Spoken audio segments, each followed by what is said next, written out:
read the gospel for today on Monday morning. But I haven't preached on this gospel in, over 20 years. The church that I served previously, the women had a thing on the fourth Sunday in Advent called Mary's Song, a dramatic thing with music and readings. And I was informed when I got there, this is what we do.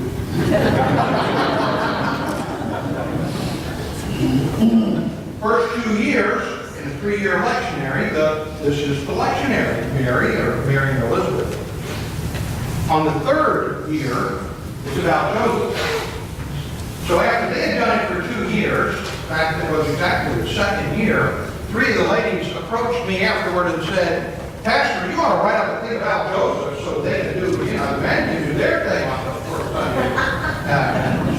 I did. So for all those years, I never preached on this. And as I thought about it, before we got to this lectionary, this lesson was in June.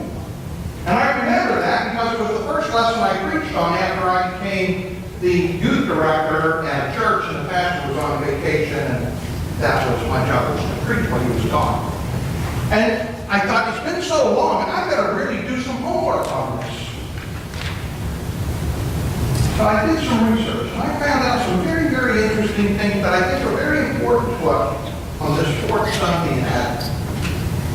First of all, it was very, very unusual in those days for a pregnant woman to take a trip anywhere, much less the almost 40 miles that it was from Nazareth to the Judean hillside right outside of Jerusalem. And yet Mary took that trip. Now, I'm married and we have 2 children, and I don't remember my wife really being excited about going on a trip after she was about 6, 7 months along. And that was with a car. Of course, I was driving, taking that with the car. But nonetheless, Mary makes this trip to see Elizabeth, her husband. Why? Think about it for a moment. The angel Gabriel shows up, appears to Mary and says, you're going to have a baby. And Mary looks at the angel and goes, wow, let it be so. But it's been a while. She's been pregnant a little bit, okay? And she started to think, it's all right for us to be called to do something until we get in the midst of the doing, right? Any of that happening? God's called you to do something, you got in the middle of it and said, God, are you sure this is what you want to do? Mary's got a little of those butterflies. So she goes to see Elizabeth. Elizabeth is moved by the Holy Spirit. She is inspired and gives a speech. A speech that touches Mary, not only in her head, but also in her heart. And says to her, you have been chosen. You have been blessed. In Hebrew, the word is holy. I don't know how many of you know much Hebrew, but the word for holy means peculiar, different from all the rest. My daughter used to say, holy is just another word for weird. And it is. It is. Elizabeth is weird. She is old and having a baby. I'm sure a lot of people in the village are looking a little bit askance at her. Mary, on the other hand, she is young beyond her years, and she's having a baby. And you know there are people looking a little askance at her. Especially given the fact she's only betrothed to Joseph. 2 women, opposite points of view, opposite perspectives in their life, both blessed, chosen by God for a peculiar service. Truly holy.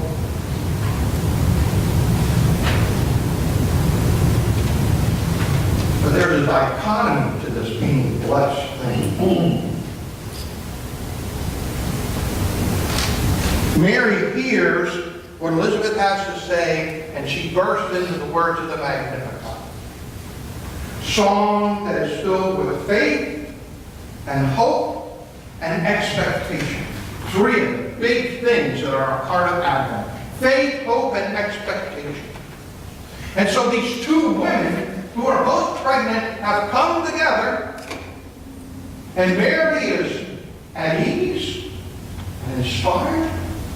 Elizabeth knows that she has been called to do something very special, and she too is inspired. And I thought about this, and I thought, two pregnant women together, this could be trouble. Because I went back in my memory, and my son's godparents were expecting a child at the same time we were. And we were going to the hospital together for classes. And we were poor. It was our first child. And they were poor, so after the hospital class, we would go to our house and we would watch Monday night football and play some kind of game, cards, whatever. Well, one of the games that my family sent us to be able to occupy us during this time was password. And so we got out a password game one night. And so we opened it up, we read the rules, and the girls wanted to play the guys against the girls. Their choice. And the first word, my son's godmother said, Vienna. And my wife said, gondola. And that was the word. So I have a healthy respect for two pregnant women in the same room. I still have a healthy respect when those two women are in the same room. So does her husband. Dan and I always make sure we keep a little distance between us and them when they're together. The idea is there's power in Mary and Elizabeth, and we need to remember that. It's not because they're just women and because they're pregnant. It's because they are blessed. They are actively confident in God's promise. Now remember, acting on one of God's promises, as if it's real, is the definition of being faithful. Being faithful means we're active. We act like the promise is unreal as it may seem to us. We act on it as if it is real. Elizabeth does. And Mary is. This is at the heart of today's gospel. They are both blessed, and like I said, there's a dichotomy to this blessedness. Both of these women will see their sons perish at violent ends. Blessed to be the mother of John the Baptist. Blessed to be a mother at her age. And yet her son dies at the hands of an authoritarian who is power hungry. Mary, the means by which God becomes flesh and dwells among us. And yet we'll see her son crucified. Blessed, and at the same time, knowing sacrifice and loss. It's the dichotomy in which this blessedness goes on, in which joy and sorrow, cross and crown, come together. And it is a part of what this fourth Sunday in Advent is about. Because we can get so tied up in the birth of this child and its wonder that we forget there is a cost here. This is not cheap, nor is it easy. Because it means they have to be faithful. They have to act on this promise as if it is real. My wife's great uncle is a general practitioner, and he told us that when a couple came to him and they found out they were pregnant, he would calculate their due date and then add 2 weeks. He said he never had the money. Because something happens when that expectation kicks in. I know my wife's due date went from December 24th to January 8th. in reverse. See, the doc said it was January 8th. She kept saying it was December 24th. You know what it's like when the due date comes and there's nothing happening? She actually made me get in the car and drive over rough, bumpy, dirt roads, hoping something would happen. Expectation is not always a good thing, and yet expectation is a part of what today is about. Expectation of a good thing, yes, the birth of Christ. Expectation of a good thing, our salvation. Expectation of what it takes to make that happen. The Song of Mary, her response to all of this becomes something that we need to expect to. But be careful. Be careful to expect this Magnificat thing to be for real for us. Think about it for a moment. It's about God's mercy and justice, historically for the people of Abraham, but in the present time for Mary, and for us, the time to come. I remember working with kids in the church, my own children, one of their favorite phrases is, "That's not fair." Oh, you've heard that too. Working with obstinate, defiant children in a youth home, it got overused every day. And because I was the pastor on campus, I was supposed to be the guy that was all sweetness and light. I had to always find fair way. You can imagine their disappointment when I said, God is not fair, God is just. And I try to stick with God, so don't expect me to be fair. I'm going to be just. And one of the kids said, just what? Mercy and justice are the themes in the Magnificat. On one hand, mercy. God is going to have mercy. Mercy on us all. I'm reminded of the guy that was painting a portrait of a lady, and he told her that he was not going to let her see it until it was done, but she couldn't let it go. She had to go over and she picked up the cover and looked at the painting, and she was very angry, and so when he came in, she said, well, I never, and he said, what did you do? Look at it? She said, yes. She said, you didn't do me justice. He said, lady, you're not looking for justice, you're looking for mercy. We come looking for mercy, but part of the promise is also justice. Justice has a price tag, brothers and sisters. A price tag that says we are to be holy.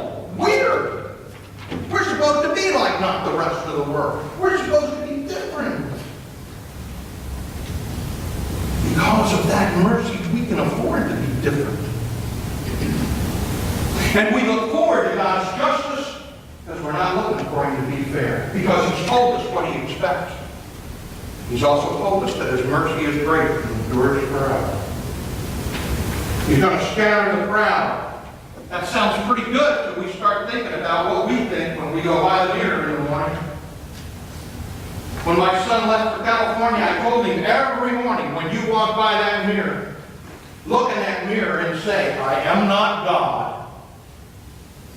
It's a reminder you need when you go out the door, because there are going to be people that are going to expect you to be God. And you're not. Remind yourself of that. And why would I ask him to do that? Because pride is a part of who and what we are, and we seek to be proud of. I'm a Christian.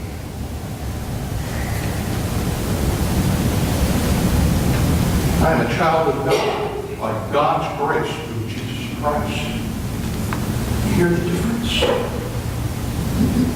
I don't want to be among the scattered. And so I work very, very hard at trying not to be proud. To realize that it is all a gift.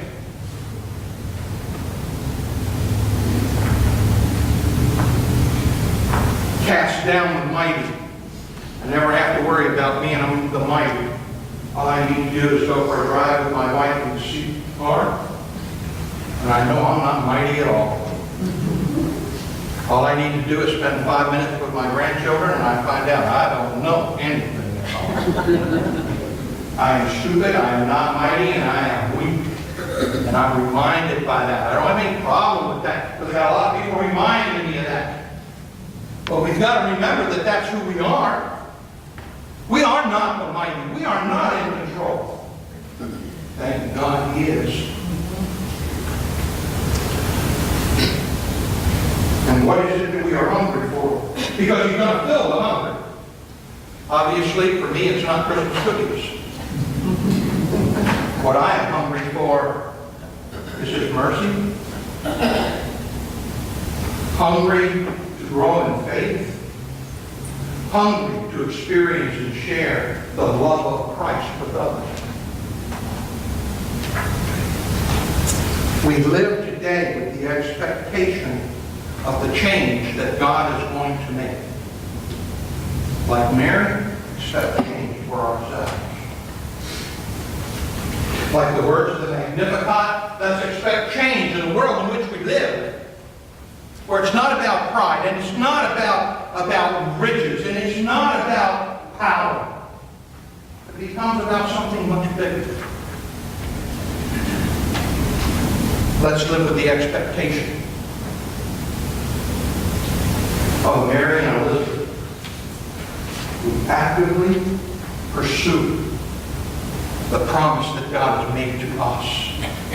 With expectation that it is true and it gets fulfilled for and with us. Amen.